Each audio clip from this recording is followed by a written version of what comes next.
They say podcasts are going to replace books. I don't know about that, but I do think TRS Clips will assist your learning process.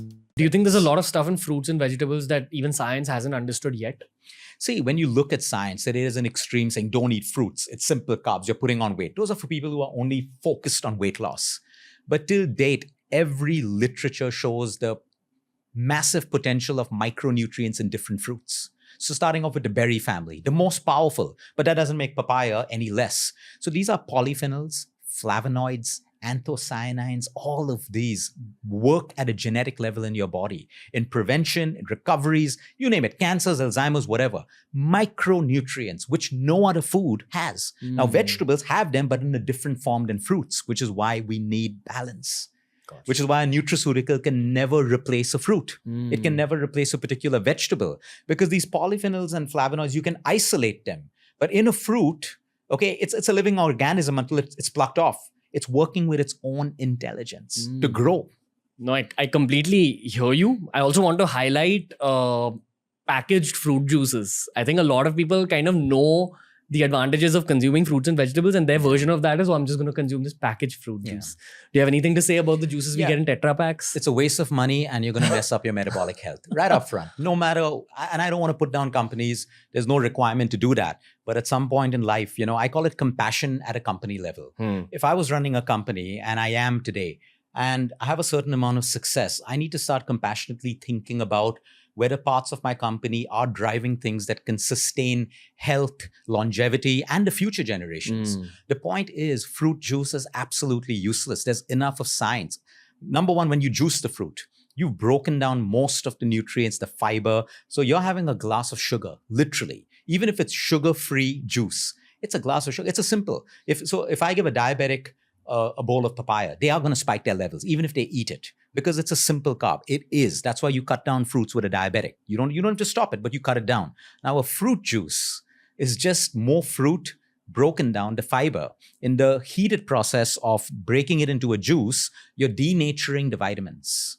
So literally, you're just getting something sweet that's going to make you hungry faster. Now, I would use a fruit juice freshly made for certain patients who are end stage, colorectal cancer, the guts removed. You need some amount of energy going into them. So there is a place for it.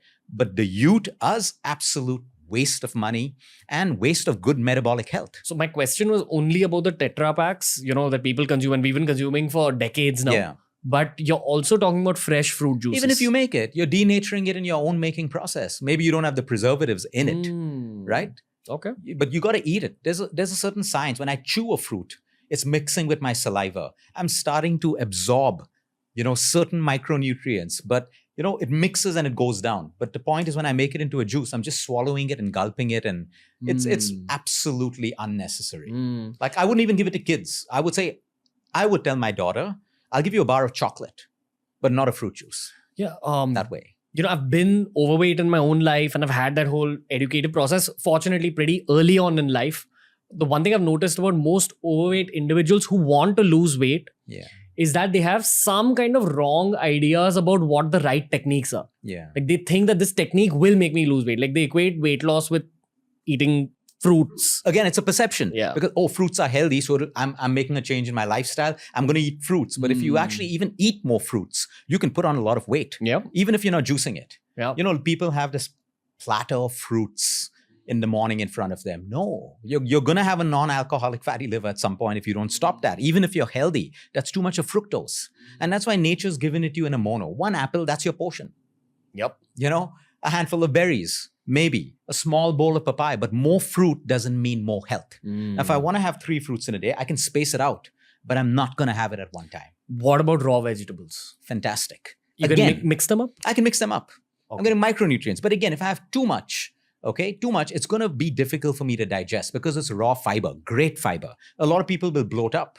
And again, there's a time and place for everything. Someone with a suppressed immune system, someone going through a COVID and with a lot of infection in them, or a chemotherapy or a cancer, you want to stay away from raws. Your immune system's already suppressed and you could get an infection with a raw. So that's when you tell them, cook it, steam it, boil it. But otherwise, raw populates our microbiome. But again, Ranveer, everyone's different. Some people do better with cooked food and a little bit of raw. Some people I know just go on these raw food diets and they're constantly bloated. And some people can do it and it actually sorts out their gut. Yeah, I think that's the case with me. Like, since I've turned to raw, it's just sorted a lot of my problems, including helping with my recovery and all that. So when I was in this whole raw food eating journey, the one thing I came across is that Ayurveda recommends that you have it before 4 p.m. I don't understand the exact biology of it.